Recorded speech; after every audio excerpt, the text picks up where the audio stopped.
Welcome back to the All Seasons channel. Today, Cameron and I are going to start working on this travel trailer. It's got some rot damage, and the gentleman and his wife just bought this camper. They were probably hoodooed a little bit by the previous owner. He had some stuff covered up and stuff like that, but anyhow. So we're going to try and repair it for them. You know, they don't have a really big budget, so we're going to try and keep it keep the budget down for them. Hopefully they'll have enough money left over this summer to enjoy their new to them camper. So we're going to get started today. It's going to be really hard to video because this bedroom is very small, and we're going to have to take these cabinets out behind us, and let me show you a little bit of what's going on here. As you can see, the front wall in this cabinet, they didn't notice when they bought it that the paneling was really soft. And yes, this is the fiberglass outside, and it is delaminated, but they used that. Let me see if I can show you. This had that high quality cardboard backing for the fiberglass that's on the nose of this thing. So we're just going to take these cabinets out. Take this cabinet, and that cabinet over there. The bed may or may not need to come out yet. We don't know. They want me to try to avoid taking the entire bed out if we don't have to. And yes, in order to repair this correctly, really correctly, the fiberglass should come off the outside, and we should replace this cardboard with Luan and do it right.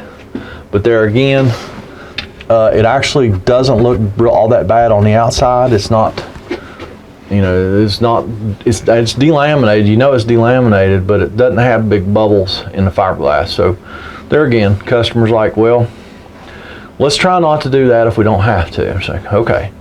So like I say, we're going to be doing this on a budget. So they did want to replace all this paneling on this front.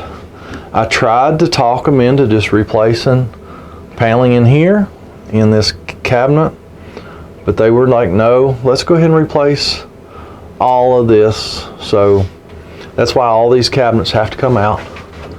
And so yeah, that's what the customer wanted. Haven't really pulled this. The previous owner had these two pieces of carpet down in here covering up the rot damage, so that's not too bad. We might just replace this piece of brown paneling here. I don't know, we're gonna see. Once we get these cabinets out here, we're gonna see more. But yeah, well, I'll even take you outside and I'll show you the front end. It's got a little bit of snow on it. We may not be able to see it, but I'll show you that it's not really bubbled. The fiberglass is not really bubbled too bad, so it doesn't look very bad. And so yeah, let me take you outside and show you that. And it's covered with snow, so we can't see anything. But trust me, it doesn't look that bad. You would think it would when you see it inside. You would think it would look real bad out here, but it doesn't. So it's not really bubbled and ripply too awful bad. So we're just gonna try and patch it up. Got a really nice heated garage right there. It's only 27 feet deep, but our camper has about a 30-foot box, and then 3 or 4 feet of tongue. So there would have been a whole lot hanging out here. I really wanted to get in there, but it just won't fit. So we're going to end up working out here under this shed. So, I mean, it's only January, so it shouldn't be all that cold, right? So we're going to go ahead and get started. I'm just going to set the camera on a tripod inside while we take those cabinets apart. We're going to get all the rotten wood out of there today so it will dry. I really like when I tear a rotten camper down to try and get all the bad wood out, the rotten wood, and then just set a fan up for a few days. We'll maybe even leave the heat on low and let that thing dry out for 3 or 4 days, and then we will start going back. So like I said, I'm just going to set the camera on a tripod and probably just fast forward through all that So I don't know.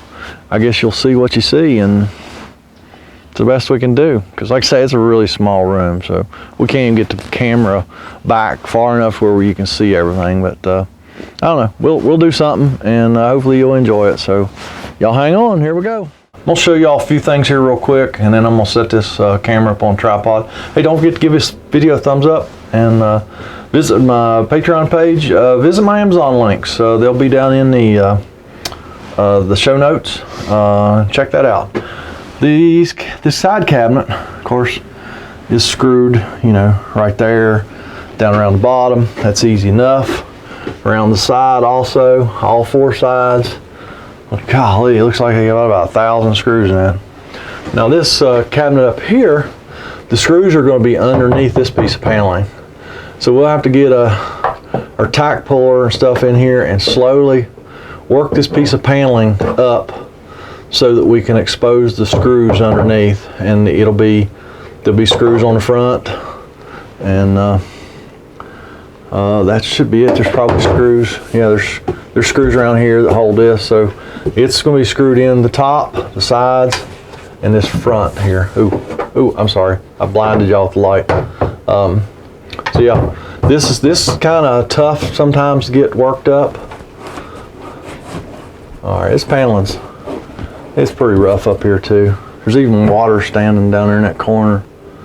So yeah, maybe it was a good call. Replace this paneling on the whole front end. But anyhow, we're gonna get started. And like I say, I don't know what you're gonna be able to see, but we'll do our best.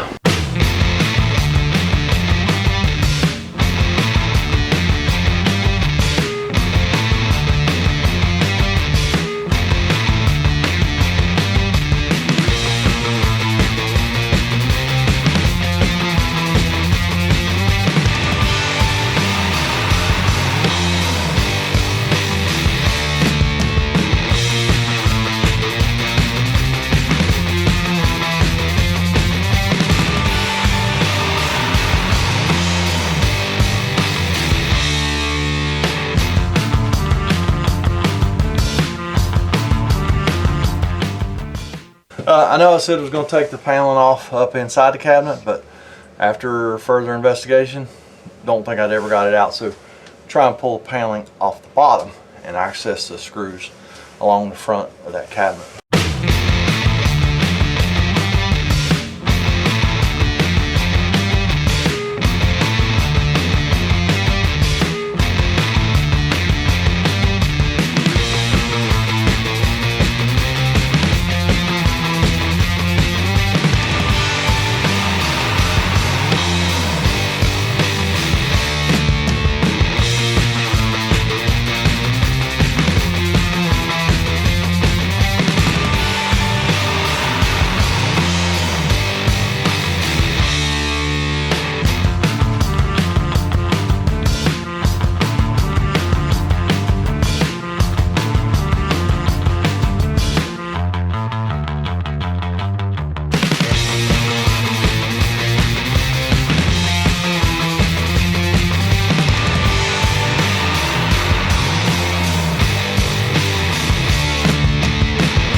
We got the cabinets out there, got the paneling off. Now this is just going to dry for a few days.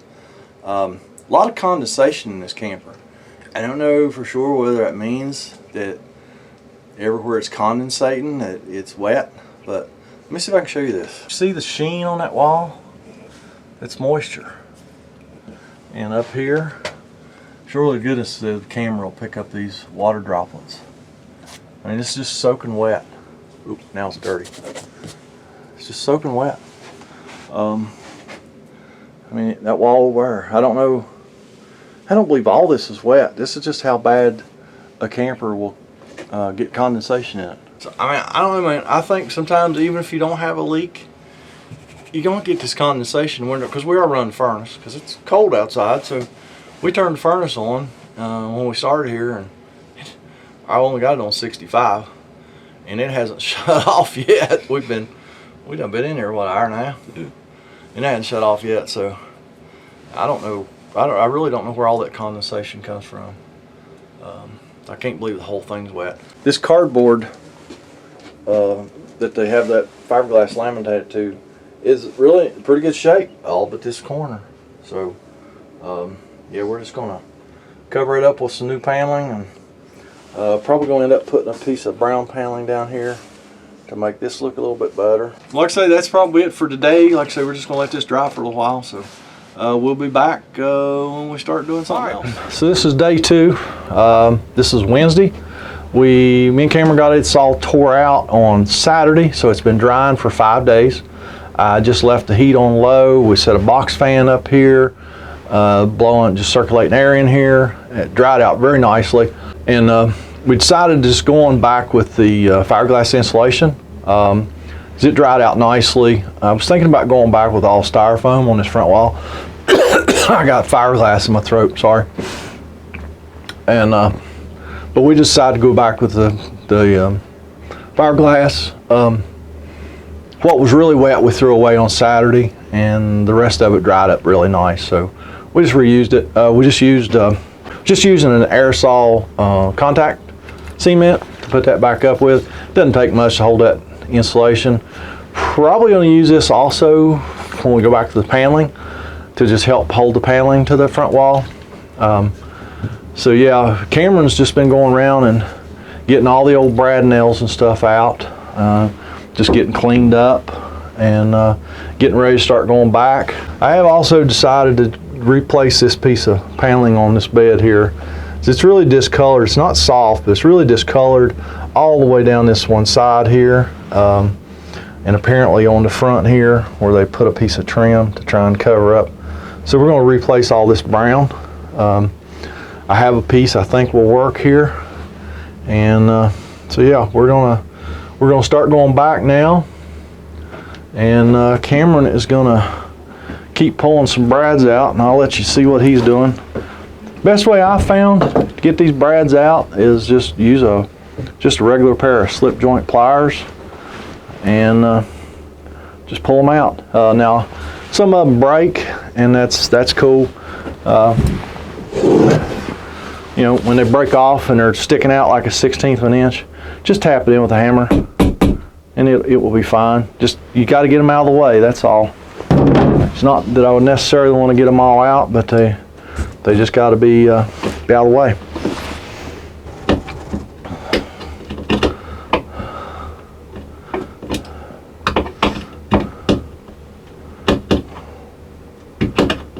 Well, me and Cameron's been busy. We got the insulation finished up. We just put the styrofoam where we didn't have fiberglass, and it's done just fine. We took this piece of paneling off the top of this bed and made a new piece.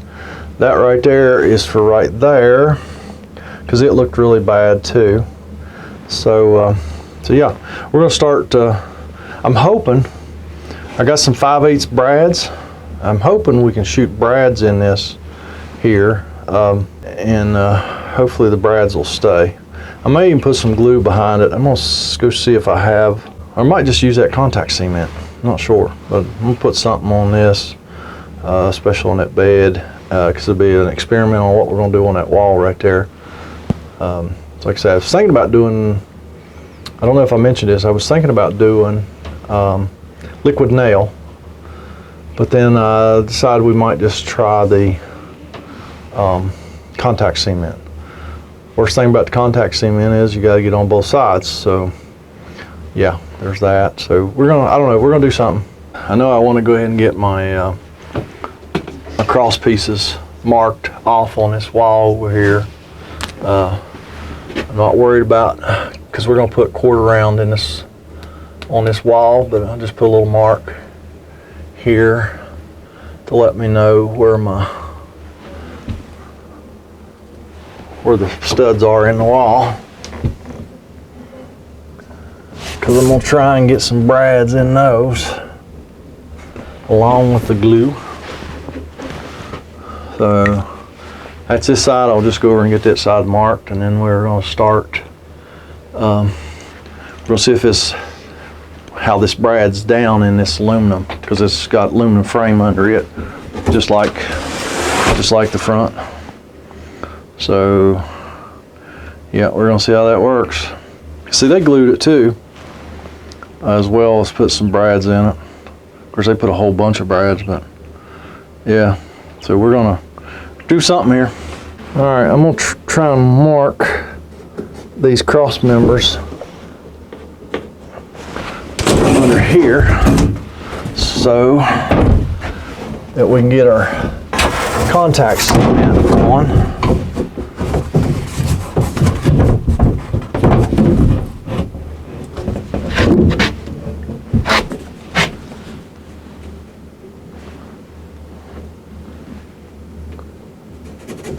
Just roughly, just so we don't waste too much glue. Get a little bit sprayed on here.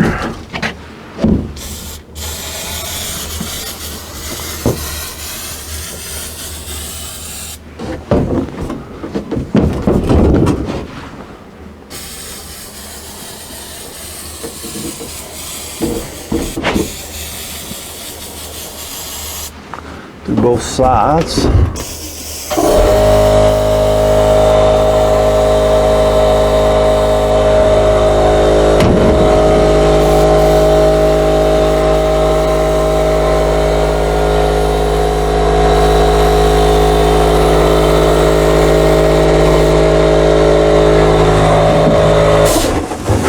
Sorry about that compressor. We got the air compressor. Had to bring it in here. I think it froze up outside.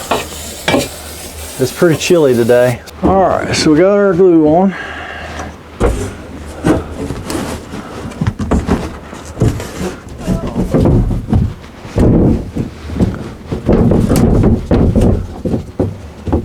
All right, now we're gonna see if the brads will work. I bought some 5/8 brads. I figured the shorter ones might work a little bit better. I hope, because I've had difficulty before putting brads in aluminum cross members, but usually I'm trying to use a lot longer brad nail. So I'm hoping that these will work. That's the plan anyway. All right, let's see how this is gonna work.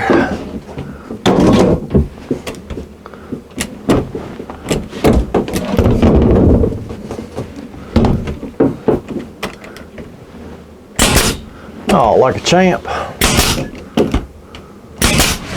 Oh yeah, man, that's awesome. That'll work. That's a relief, because I honestly didn't know. Because like I said, I've had difficulty getting brad nails in these aluminum studs before, so this is actually going to work pretty well.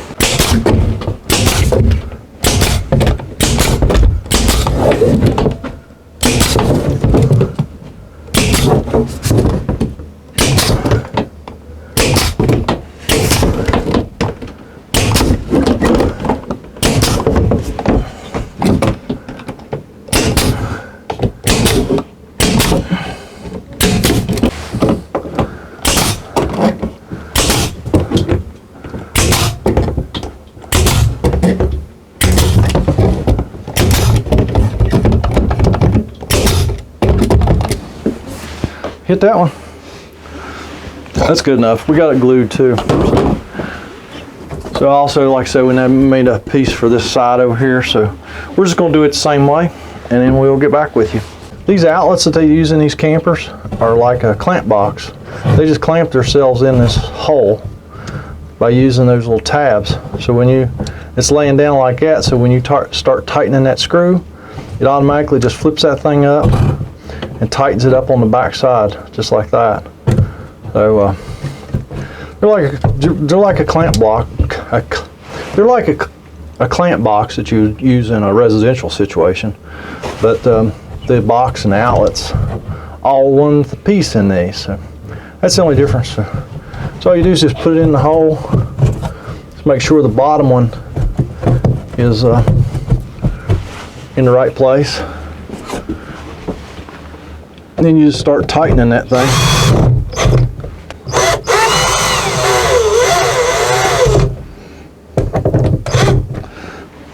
See there? It's in there, and then the little plastic cover snaps on it. Like I say, then the cover just snaps on, and your outlet is finished. Just like that. Nifty, huh?